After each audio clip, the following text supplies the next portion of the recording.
یہ عام طور پر کہہ دیا جاتا ہے، لوگ کہتے ہیں کہ طریقت الگ چیز ہے، شریعت الگ چیز ہے.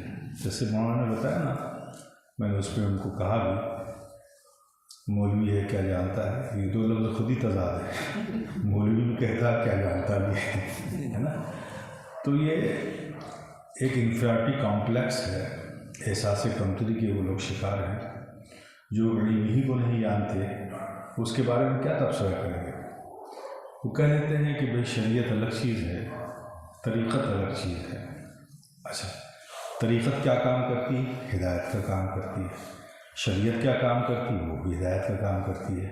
دونوں کام ایک ہی کرتی ہے، دونوں کو الگ الگ بھی کر رہے ہوتے ہیں. یہ کون سا روٹ ہے؟ ہدایت تو دونوں دیتی ہے، تو دونوں الگ الگ کیسے ہوئی؟ اس کو سمجھو میرے پیارے. شریعت اور طریقت الگ چیز نہیں ہے. آپ نے شرح تہذیب میں پڑھا ہوگا نا، ہدایت کی تعریف کیا لکھا ہے اس میں؟ اے ارات الطریق. کیا لکھا ہے؟ اے ارات الطریق، راستہ بتانا، منزل کا پتہ بتانا، یہ کیا ہے؟ ہدایت ہے.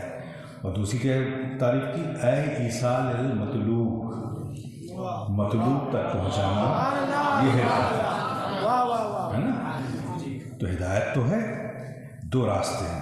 ایک منزل تک پتہ بتا دینا، یہ بھی ہدایت، اور ایک منزل تک پہنچانا، یہ بھی ہدایت ہے نا.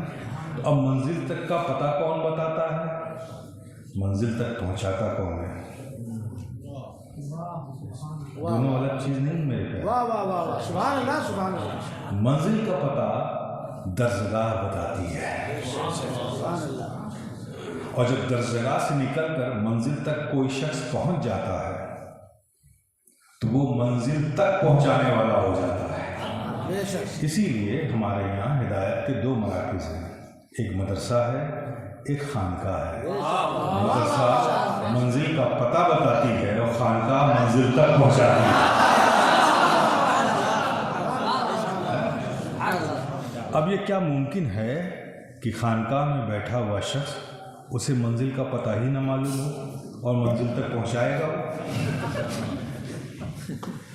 پہلی ضرورت تو یہی ہے کہ وہ خود منزل کا پتہ جانتا ہو، اور پتہ جاننے کے بعد اس نے منزل تک وہ پہنچا بھی ہو. تب پہنچا ہوگا تو ہی پہنچائے گا نا. یہ بالکل الٹی بات ہے. لوگ کہہ دیتے ہیں بھائی سینہ بسینہ ہے.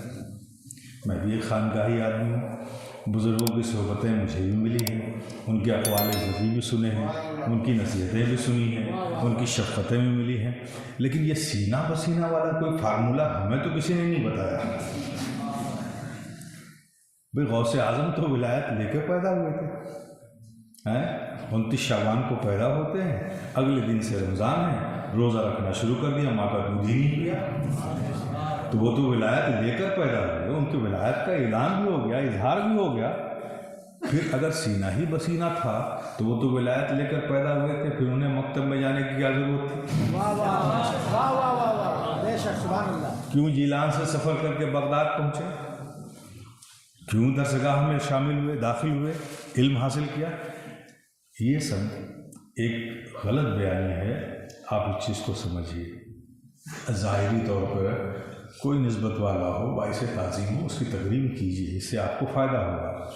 لیکن اگر وہ شریعت کے معاملات میں وہ سبقت لے جانے کی کوشش کرتا ہے یا اس کی توہین کرتا ہوا نظر آتا ہے، تو ایک عالم ہونے کی حیثیت سے آپ پر یہ واجب ہے کہ اس وقت شریعت کو مقدم رکھ کے اس کی پاسداری کیجیے، اس کی حفاظت کیجیے. وہاں پھر لحاظ مت کیجیے. یہ تو طریقت و شریعت عجیب چیز ہے. کہتے ہیں صاحب درسگاہوں میں نہ پڑھا جائے تو کیا عالم نہیں ہو سکتے؟ یہ بھی ایک ڈیفینیشن ہے.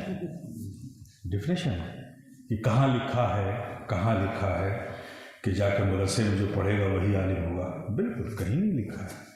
لیکن یہ تو لکھا ہے کہ بغیر پڑھے عالم نہیں ہوگا. یہ تو ہے نا بھائی. ہم نے یہ کب کہا کہ درسگاہی میں آ کے پڑھو؟ لیکن پڑھنا تو پڑے گا. اگر آپ خود پڑھ سکتے ہیں تو آپ کو کسی کی ضرورت ہی نہیں ہے. لیکن پڑھنے کے لیے تو کسی پڑھانے والے کی ضرورت ہوتی ہے نا. اس سے ہٹ کے تو کچھ نہیں ہو سکتا نا. تو بغیر پڑھے یہ ممکن کیسے ہے کہ آپ جاننے کی منزل کیا ہے؟ ٹھیک ہے نا. یہ تو وہی والی بات ہو گئی، بالکل وہی بات ہو گئی. کوئی سر اپنے آپ کو طریقت کا شہسوار کہتا اور علم سے، علم شریعت سے، علم دین سے بالکل نہ کرتا. پھر اردو کی کتابیں پڑھ کر آپ تقریر تو کر سکتے ہو، ٹھیک ہے نا. لیکن جہاں فقہی مسائل آ جائیں گے، جہاں عقائد کے مسئلے آ جائیں گے، نہ خود آپ اپنے آپ کو بچا پائیں گے نہ دوسروں کو بچا پائیں گے. سمجھ گئے نا. معترض عجب عجب انداز میں اعتراضات کرتا ہے. آج دیکھیے یہ ملحدین کا ایک دور ہے، کیسے کیسے ڈیبیٹس ہو رہے ہیں. تو کیا یہ اردو کی کتابیں پڑھ کے آپ اس کا سامنا کر سکتے ہیں؟ عقائد کے بنیادی چیزیں اگر آپ کو نہ معلوم ہو، اس کی اصطلاحات نہ معلوم ہو، اس کے اصل نہ معلوم ہو، تو کیا ان لوگوں سے آپ مناظرہ کر سکتے ہیں، ڈیبیٹ کر سکتے ہیں؟ نہیں. تو میرے پیارے، یہ لوگ جو کہتے ہیں کہ یہ غلط چیز ہے، یہ الگ چیز ہے، مجھے حیرت ہے کوئی شخص اپنے آپ کو طریقت والا کہے، پیر کہے، جو کچھ بھی کہے، وہ کہہ دے صاحب ہم تو طریقت والے ہیں. کمال کی بات ہے. میں تو عجیب حیرت میں ہوں. مجھے سمجھ میں آتا ہے کہ یہ کیسے ممکن ہے کہ ایک شخص کے سر میں بال نہ ہو اور وہ دعویٰ کرے کہ میں مانگ نکالتا ہوں. ایسے شخص کو آپ کیا کہیں گے؟ کیا کہیں گے؟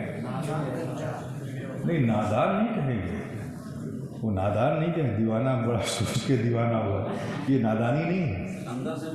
ہاں، ایسا شخص جو سر میں بال نہ ہو اور کہے کہ میں مانگ نکالتا ہوں. ہاں، یہ ہو سکتا ہے، یہ ہو سکتا ہے، مے بی پاسبل ہے کہ کسی کے سر میں بال ہو اور مانگ نہ نکالتا ہو. یہ ممکن ہے. لیکن یہ ممکن نہیں ہے کہ سر میں بال ہی نہ ہو تو کہے کہ میں مانگ نکالتا ہوں. تو میرے پیارے، شریعت تمثیلاً کرو، شریعت سر کے بال کی طرح ہے اور طریقت اس کی مانگ ہے. بغیر شریعت کے طریقت کا کوئی تصور ہی نہیں.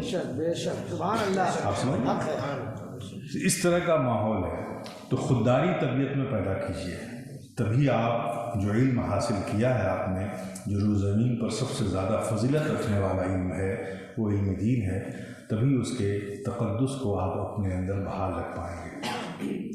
اس کا خیال رکھیے.